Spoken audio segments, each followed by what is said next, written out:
নমস্কার বন্ধুরা, ইয়োর কিচেনে আপনাদের সবাইকে স্বাগত। আজ আবার চলে এসেছি আরও একটি নতুন রেসিপি নিয়ে। আমার আজকের রেসিপি ইলিশ মাছের মাথা দিয়ে পুঁইশাকের চচ্চড়ি। গরম ভাতের সঙ্গে এই ইলিশ মাছের মাথা দিয়ে পুঁইশাকের চচ্চড়ি খেতে সত্যিই ভীষণই ভালো লাগে।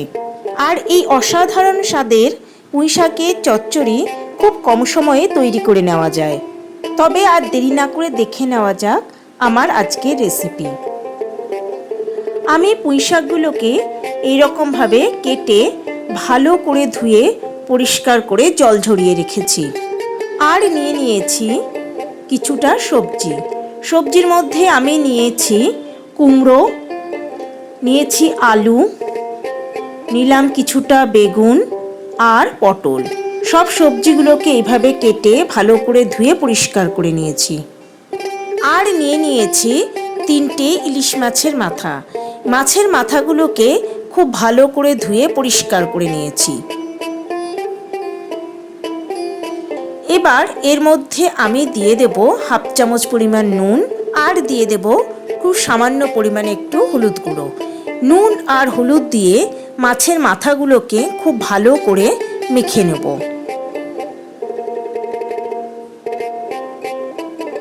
এবার এই নুন হলুদ মাখিয়ে মাছের মাথাগুলোকে অন্তত 15 মিনিট আমি রেখে দেব।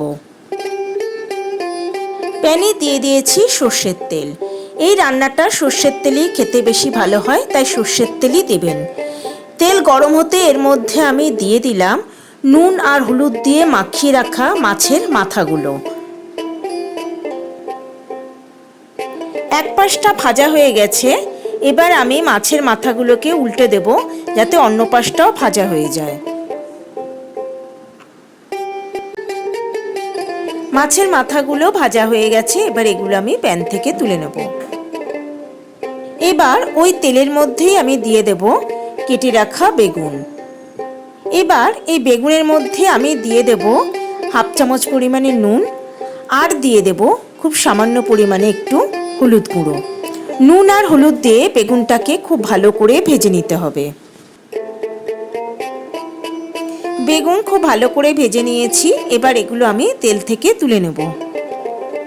এবার ওই তেলের মধ্যেই দিয়ে দেব কেটে রাখা কুমড়ো, দিয়ে দেব কেটে রাখা আলু, আর দিয়ে দেব পটল। এবার এর মধ্যে আমি দিয়ে দেব সামান্য পরিমাণে একটু নুন, আর দেব সামান্য হলুদ গুঁড়ো।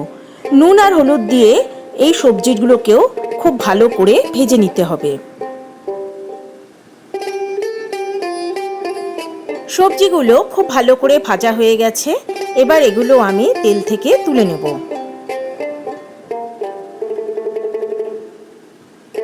এবার ওই তেলের মধ্যে আমি দিয়ে দেব একটা তেজপাতা, আর দিয়ে দেব শুকনো লঙ্কা। তেজপাতা আর শুকনো লঙ্কাটাকে তেলের মধ্যে একটু নেড়ে চেড়ে নিতে হবে। এই সময় গ্যাসের ফ্লেম থাকবে মিডিয়ামে। এবার এর মধ্যে আমি দিয়ে দেব 1 চামচ 5 ফোড়ন। এবার এই 5 ফোড়নটাকেও তেলের মধ্যে একটু নেড়ে চেড়ে নিতে হবে। যখন এই ফোড়ন থেকে সুন্দর গন্ধ বের হবে, তখন আমি এর মধ্যে দিয়ে দেব ভেজে রাখা সবজিগুলো, আর দিয়ে দেব পুঁইশাক।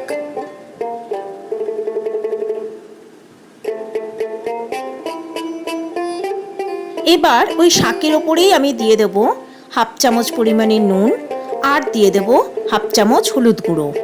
এবার এটাকে ঢাকা দিয়ে কিছু সময় রান্না হতে দেব। মিনিট 5 পর ঢাকনা খুলে দিলাম। শাকটা অনেকটাই মজে গেছে।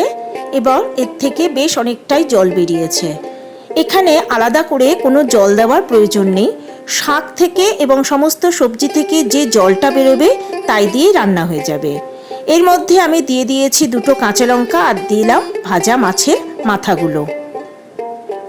মাছের মাথাগুলো আমি স্প্যাটুলা দিয়ে শাকের তলায় দিয়ে দিলাম যাতে এগুলো ভালো মতো সেদ্ধ হয়ে যায়।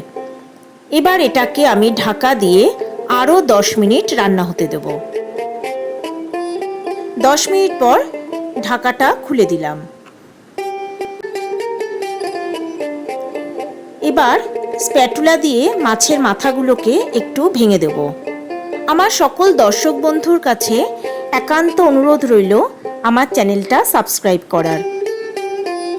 এবার সব কিছুকে খুব ভালো করে নেড়ে চেড়ে মিশিয়ে দিতে হবে। এবার এর মধ্যে আমি দিয়ে দেব 1 চামচ চিনি। চিনিটা অবশ্যই দিতে হবে, চিনিটা আপনারা স্কিপ করবেন না। সব কিছুকে নেড়ে চেড়ে ভালো করে মিশিয়ে দিলাম।